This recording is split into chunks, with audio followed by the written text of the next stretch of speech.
เอาทุกคนมาเบิ่งคลิปนี้เนาะถ้าผู้ใดไปเตะตรงพระอาจารย์ลินเนาะหรือว่าไปเอื้อนบักนะถ้าผู้ใดไปเอื้อนจากสั้นนี่ลูกศิษย์เพิ่นนี่บ่พอใจนี่ออกมาปกป้องนี่เห็นบ่นี่ก็คือสิงโตนี่เป็นลูกศิษย์ของพระอาจารย์ลินเด้อห้ามทุกคนไปเอื้อนบักเนาะมันผิดเพิ่นเด้อเพราะลูกน้องเพิ่นออกมาปกป้องเห็นบ่นี่เอาไปเบิ่งคลิปมากันก่อนเพิ่นอย่างขึ้นกับพระอาจารย์ลินกับสิงโตเนาะมันเป็นอะไรผู้ใดไปเอื้อนบักนะเอาฟังเอาคิดดีทำดีแล้วทุกอย่างจะได้ดีสบายดีข้าพเจ้าทีมงานสิงโตโลงซบบริการบริข้าพเจ้าออกมาเบ้าหน่อยหนึ่งในเกี่ยวกับโซน้ำเด้อโซน้ำค่อยนี่เคยนี่ยกย่องเจ้าสรรเสริญเจ้าแต่ในปัจจุบันนี้เจ้าเสาะไปเบิดเลยทุกอย่างอันนี้บึกใจค่อยสุดแล้วเป็นว่าเจ้ามามิ่งศรัทธาเขาเจ้าแทนคำพระอาจารย์เขาว่าบักอ๋อเขาโคตรบ่ได้ใจเขาเลยเขาบึกใจเขาขนาดเขาหาอะไรยิงกล้องเขาเบ้าเมื่อคืนนี้มามือนี้เขาโคตรบ่มักตัวเลยเด้อเขานี่นะลูกศิษย์พระอาจารย์ลินเนาะเขาถวายตัวเพื่ออาจารย์ลินด้วยสัมมาสัมพุทธเจ้าสาธุพระอาจารย์ลินเป็นคนดีหลายดีอีหลีและศรัทธาแล้วโคตรหลายแต่ละคนแต่เบื้องต้นค่อยนะเปลี่ยนขึ้นถวายตัวเป็นลูกศิษย์เราเขาจะว่าเราเป็นคนดียึดมั่นในความดีทำดีเบ้าดีคิดดีทุกอย่างมันจะดีไม่ได้ค่อยบุญไม่กินนะค่อยยังไม่ไปขออาจารย์กินท่านขึ้นมาเขาว่าอาจารย์ค่อยเราดีสำไหนแล้วทุกๆอาจารย์ทุกสำนักทุกบอลบอกว่าจะด้วยพระพุทธพระธรรมพระสงฆ์พ่อแม่ครูบาอาจารย์ทั้งหลายเขาสอนให้ลูกศิษย์เป็นคนดีเบิดทุกคนนะพอบอกว่าอาจารย์เจ้าดีสอนเจ้าไม่เท่าไหร่แต่อาจารย์เขานี่สอนเขายึดมั่นในความดี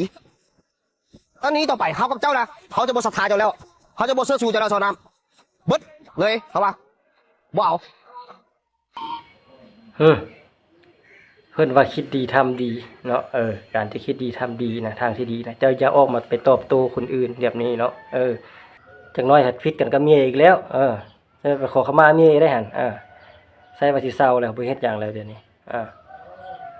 การที่เฮาเป็นลูกศิษย์ผู้ใดก็ย่าเนาะเฮาอย่าไปเอาเพิ่นมาเกี่ยวข้องนำอย่าไปออกชื่อเพิ่นจังน้อยแฮงเฮ็ดให้เพิ่นเสียชื่อเสียงไปเติมอีกการที่เฮาเป็นลูกศิษย์เพิ่นไปเฮ็ดนั้นเฮ็ดนี้บ่ดีเด้เฮาก็สิเสื่อมโยงกับพระอาจารย์พุ่นแหละเห็นบ่แฮงเฮ็ดให้พระอาจารย์เสื่อมเสียไปนำอีกทางที่ดีเลยอย่ามาตอบตัวเขาอยู่เฉยๆเถอะการที่เขาจะเป็นคนดีนะอย่าไปตอบไปโต้เนาะเนี่ยใดมันบ่ถึกนะมันผิดนะก็อยู่ส่วนเขารถเขาจักเว้าหยังก็เว้าเนาะเลือกผิดกับเขาเป็นผู้ผิดเห็นบ่ถ้าเขาเอิ้นบ่เอิ้นบักเอิ้นหยังก็แล้วแต่เขาอันนั้นนะเวรกรรมก็อยู่นำเขาบาปกรรมก็อยู่นำเขาเฮาอย่าไปตอบไปโต้เขาจักเอิ้นหยังก็อยู่ทางเขาเฮาบ่ต้องไปเอิ้นเลยเนาะแล้วเขาก็อย่าเอาชื่อเพิ่นมาแอบอ้างเป็นลูกศิษย์เป็นลูกน้องฉะนั้นแห้งเฮ็ดให้เพิ่นเสื่อมเสียไปเติมอีกทางที่ดีระยะเดี๋ยวเอามาตอบโต้เนาะเดี๋ยวจะนั่นกับพิษกับเมียอีกแล้วไปขอขมาอีกได้หั่น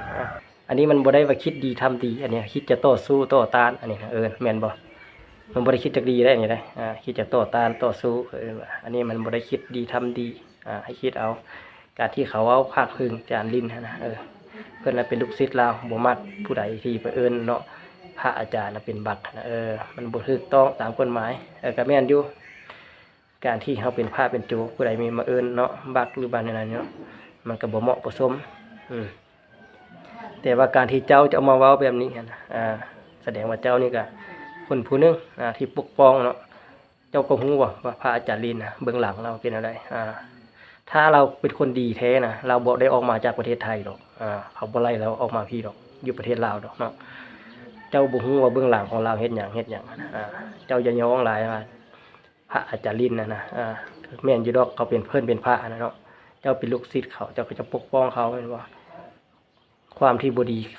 ที่ผ่านมานะเจ้าไปถามเมืองโลดอยู่ทางประเทศไทยนะเขาฮู้กันหมดประเทศเป็นย้อนหยังทางฝั่งไทยเขาจึงไล่ออกจากประเทศเขาจนบ่ให้อยู่ทางประเทศเลยจนบ่ให้พระอาจารย์ลินเข้าไปประเทศเขาเลยจนเท่าทุกมือนี่เห็นบ่กล้าไปเยียบประเทศไทยเห็นบ่ก็ย้อนว่าเฮ็ดหยังบ่ถูกต้องบ่ความบ่เหมาะสมการเป็นพระเป็นโจนี่แหละเฮ็ดผิดวินัยของพระของสงฆ์ฉะนั้นเขาก็บ่ให้อยู่ในประเทศของเขาแม่นบ่เพราะว่าเจ้าเฮ็ดผิดแล้วเขาก็ไล่ออกจากประเทศเขาเลยก็เท่าทุกวันนี่มาอยู่ประเทศลาวนี่ผู้ใดสิกล้าไล่ไปไสบัดนี้เพราะว่า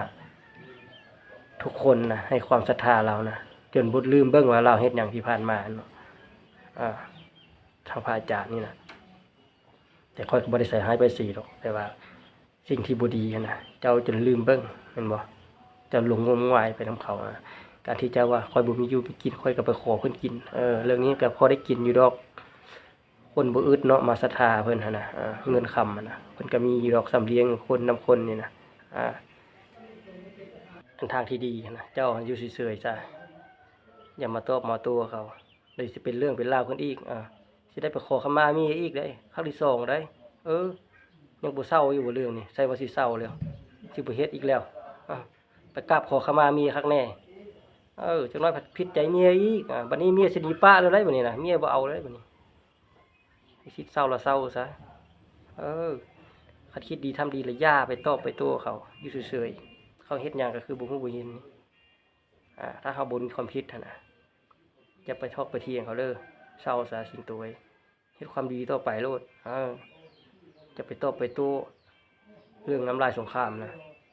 ทุกมื้อนี่มันหลายแล้วเห็นบ่นี่จบบ่สิ้นอยู่นี่แต่ละมื้อแต่ละเว้นเห็นบ่ทางที่ดีละเศร้าซะออกซะจากจุดนี้นะจะไปตอบไปโต้เขาเนาะทางที่ออกที่ดีสุดคือตอนนี้